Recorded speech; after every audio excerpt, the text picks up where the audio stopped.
Hello everyone, అందరికీ నమస్కారం. ఎలాంటి పిండి కానీ పప్పులు కానీ వాడకుండా అప్పటికప్పుడు నిమిషాల్లో చేసుకునే ఒక మంచి టేస్టీ అండ్ హెల్దీ పొంగనాల రెసిపీ ఈరోజు వీడియోలో చూద్దామండి. మరి ఈ రెసిపీ ఎలా చేయాలో చూడబోయే ముందు కొత్తవారు ఎవరైనా ఛానల్ని చూస్తున్నట్లయితే ప్లీజ్ లైక్ చేయండి, షేర్ చేయండి, అలాగే సబ్స్క్రైబ్ చేసుకోవడం అస్సలు మర్చిపోకండి. ఇప్పుడు రెసిపీ ఎలా చేయాలో చూద్దాం. దీనికోసం స్టవ్ ఆన్ చేసుకొని ఒక ప్యాన్ పెట్టుకొని అందులో పావు కప్పు సేమియా తీసుకోవాలి. మంటని లో ఫ్లేమ్లో ఉంచుకొని ఒక 2-3 నిమిషాల పాటు నిదానంగా కలుపుతూ సేమియాని ఫ్రై చేసుకోవాలి. ఇక్కడ సేమియా అనేది కలర్ మారే వరకు ఫ్రై చేసుకోవాల్సిన అవసరం లేదండి. ఒక 2-3 నిమిషాల పాటు ఫ్రై చేసుకుంటే సరిపోతుంది. ఇలా ఫ్రై చేసిన తర్వాత ఇందులో ఒక 1/4 కప్పు వరకు వాటర్ పోసుకొని ఉడికించుకోవాలి. ఈ సేమియా అనేది ఉడికే లోపల మనం మిగతా ప్రాసెస్ చేసుకుందామండి. ఇప్పుడు ఒక మిక్సింగ్ బౌల్ తీసుకొని అందులో ఒక మీడియం సైజు ఆనియన్ని సన్న ముక్కలుగా కట్ చేసుకొని వేసుకోవాలి.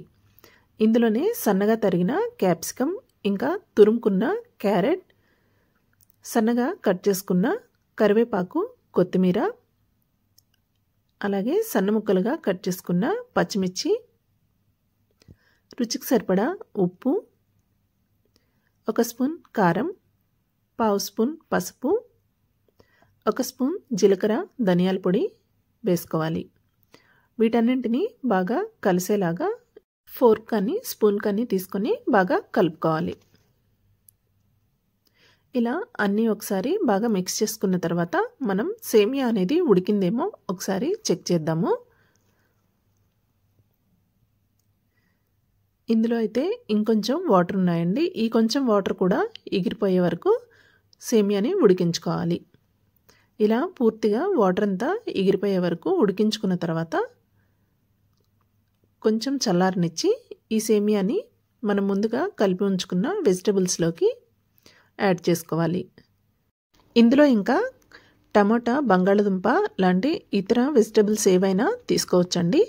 ఇలా సేమియా వేసిన తర్వాత అంతా ఒకసారి బాగా కలుపుకొని ఇందులో 3 గుడ్లని బ్రేక్ చేసుకొని వేసుకోవాలి. ఇక్కడ గుడ్లు అనేవి ఎక్కువగా కావాలనుకుంటే ఒక 4-5 అయినా వేసుకోవచ్చండి. గుడ్లు వేసిన తర్వాత ఫోర్క్ తోటి బాగా నురగ వచ్చే వరకు బీట్ చేసుకుంటూ కలుపుకోవాలి. ఇలా బాగా మిక్స్ చేసుకున్న తర్వాత స్టవ్ ఆన్ చేసుకొని పొంగనాలు వేసుకునే ప్లేట్ పెట్టుకొని వేడి చేసుకోవాలి. ఇందులో అన్ని గుంటల్లోనూ ఆయిల్ వేసుకొని వేడి చేసుకున్న తర్వాత మనం రెడీ చేసి పెట్టుకున్న బ్యాటర్ని కొంచెం కొంచెంగా అన్ని గుంటల్లోనూ వేసుకొని మంటని లో ఫ్లేమ్లో ఉంచుకొని కాల్చుకోవాలి. మంట అనేది ఎక్కువగా పెట్టేయకూడదండి. ఇందులో ఎగ్ యూజ్ చేసాం కాబట్టి త్వరగా మాడిపోతాయి. కాబట్టి మంటని లో ఫ్లేమ్లో పెట్టుకొని మూత పెట్టి ఒక 2 నిమిషాల పాటు ఫ్రై చేసుకోవాలి. 2 నిమిషాల తర్వాత మూత తీసి లైట్గా సైడ్ నుంచి కదిపినట్లయితే అవి ప్లేట్ నుండి సపరేట్ అవుతాయి. ఇప్పుడు వేరొక స్పూన్ తోటి రెండో వైపుకి టర్న్ చేసుకోవాలి. ఇలా అన్నింటినీ రెండో వైపుకి టర్న్ చేసుకొని 2 పక్కల మంచి కలర్ వచ్చే వరకు ఫ్రై చేసుకోవాలి. ఇవి లో ఫ్లేమ్లో మాత్రమే ఫ్రై చేసుకోవాలండి. హై ఫ్లేమ్లో పెట్టినట్టయితే పైన మాడిపోతాయి, లోపల ఉడకకుండా ఉంటాయి. కాబట్టి లో ఫ్లేమ్లో పెట్టుకొని నిదానంగా ఫ్రై చేసుకుంటే చాలా టేస్టీగా ఉంటాయి.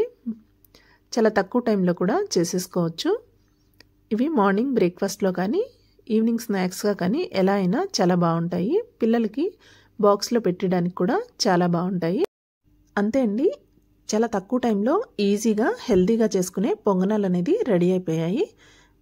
టేస్ట్ మాత్రం చాలా సూపర్గా ఉంటుంది. మీరు ఒకసారి తప్పకుండా ట్రై చేయండి. ట్రై చేసి రెసిపీ ఎలా వచ్చిందో కామెంట్ చేయండి. రెసిపీ నచ్చినట్లయితే లైక్ చేసి, షేర్ చేసి, సబ్స్క్రైబ్ చేసుకోండి. Thank you for watching. Please subscribe. మరో మంచి రెసిపీతోటి మళ్ళీ కలుద్దాం. Until then bye.